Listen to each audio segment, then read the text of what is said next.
Price அலாட். Welcome to pray with சாமியல். இன்னைக்கு ரொம்ப முக்கியமான ஒரு விஷயத்த நான் உங்களோட ஷேர் பண்ணிக்கணும்னு ஆசைப்படுறேன். நம்ம லைஃப்பை நம்ம ரொம்பவும் சுயநலமாக வாழ்ந்துட்டு இருக்கோமோ? எப்படின்னா, நமக்காக ஒரு லைஃப் ருட்டீன் இருக்கு. ஒவ்வொரு நாளும் காலையில் எழுந்திருக்கிறோம், அந்த ருட்டீன்குள்ளாக போகிறோம், திரும்ப படுக்கிறோம், மறுநாள் காலையில் எழுந்திருக்கிறோம். இதில் நம்ம கர்த்தரை எங்கே வச்சுருக்கோம்? நம்ம வாழ்க்கையிலேருந்து கொஞ்சம் தள்ளி வச்சிருக்கிற மாதிரி தானே இருக்கு. நமக்கு ஒரு தேவைன்னு சொன்னால் அப்போ மட்டும்தான் ரொம்ப பாரத்தோட கர்த்தர் நோக்கி பார்க்கிறவர்களாக இருக்கிறோம். அவர் கொடுக்கும் பொழுது மகிழ்கிறோம், கொடுக்காத பொழுது ரொம்பவும் கஷ்டப்படுறவர்களாக இருக்கிறோம். சம்டைம்ஸ் அவரை குறை சொல்கிறவர்களாயும் காணப்படுகிறோம். எப்படின்னு சொன்னால், சங்கீதம் 106 தாவீது ராஜா சொல்கிறார், அப்பொழுது அவர்கள் அவருடைய வார்த்தைகளை விசுவாசித்து அவருடைய துதியை பாடினார்கள்.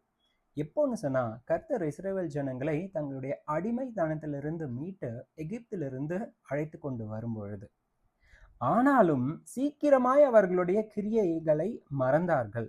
அவருடைய ஆலோசனைக்கு அவர்கள் காத்திராமல் வனாந்தரத்திலே இச்சையுள்ளவர்களாகி அவாந்திர வெளியிலே தேவனை பரீட்சித்து பார்த்தார்கள். கர்த்தர் இஸ்ரவேல் ஜனங்களை அழைத்து கொண்டு வரும்பொழுது எவ்வளவு ஆச்சரியமான காரியங்களை செய்தார். ஆனாலுமே ரொம்ப சீக்கிரமா அவங்க வனாந்தரத்துக்குள்ளாக கடந்து போகும்பொழுது எல்லா கிரியைகளையும் மறந்து கர்த்தரை குறை சொல்லுகிறவர்களாய் காணப்பட்டார்கள். எங்களுக்கு தண்ணி இல்லையே, எங்களுக்கு கறிகள் இல்லையே, நான்வெஜ் இல்லையே, இவ்வளோ பிரச்சனைகள். இன்னைக்கும் நம்முடைய வாழ்க்கையில ஒரு வனாந்தரமான சூழ்நிலைகளுக்குள்ளாக கடந்து போகும்பொழுது இதே மாதிரி ஒரு டிசப்பாயின்மெண்ட் நம்ம வாழ்க்கையில காணப்படுது இல்லையா? அப்போ நம்ம கர்த்தரை எப்படி பார்க்குறோன்னா, நம்மளுடைய தேவைகளை சந்திக்கக்கூடியவர், அவ்வளோதான் நம்ம பார்க்குறோம். யார் உண்மையா தங்களுடைய இருதயத்தின் ஆழத்திலிருந்து கர்த்தரை நேசிக்கிறவர்களாய் காணப்படுகிறார்கள்? என்னுடைய வாஞ்சை என்னன்னா, நம்ம எல்லாரும் கர்த்தரை எப்படி நேசிக்கணும்னா, அவருடைய கிரியைகளை பார்த்து அவருடைய மகத்துவத்தை உணர்ந்தவர்களாய் அவரை போற்றக்கூடியவர்களாய் இருக்கணும். எப்படின்னா, தாவீது ராஜா மாதிரி 104 சங்கீதத்துல அவர் சொல்லுகிற வார்த்தைகளை பாருங்களேன்.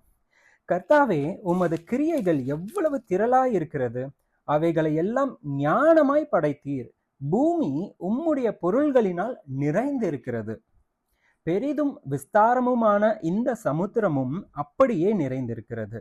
அதிலே சஞ்சரிக்கும் சிறியவைகளும் பெரியவைகளுமான எண்ணிறந்த ஜீவன்கள் உண்டு.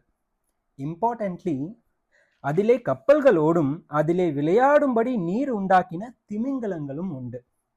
திமிங்கலங்கள் எவ்வளோ சாப்பிடும் ஒரு நாளைக்கு. ஆனால் அவர் எப்படி சொல்றாரு பாருங்க, ஏற்ற வேளையில் ஆகாரத்தை தருவீர் என்று அவைகள் எல்லாம் உம்மை நோக்கி காத்து கொண்டிருக்கிறது. நீர் கொடுக்க அவைகள் வாங்கி கொள்ளும். நீர் உம்முடைய கையை திறக்க அவைகள் நன்மையால் திருப்தியாகும்.